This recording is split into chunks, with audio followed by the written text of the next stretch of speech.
Пратениците на СДСМ денеска ќе ги достават до парламентот предлог измените на законите за основно и средно образование што се однесуваат на укинување на екстерното тестирање, соопшти денеска на пресконференција пратеникот Стефан Погоев.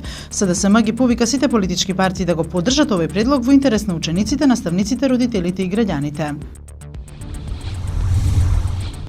Колку поголем непријател, толку поголема чест за мене, изјави за Макфакс германската амбасадорка во земјава Алтхаузер, одговарајќи на обвинувањата на претседателот Иванов кон неа во интервју за телевизијата Нова на Кочан.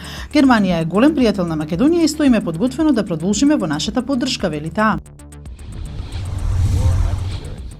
Приказните за Сорос се многу претерани, американската дипломатија не се меша во внатрешните работи на балканските држави, но национализмот на Балканот е во пораст, изјави денеска Хојти на дебата на подкомитетот за надворешни работи на Конгресот на САД.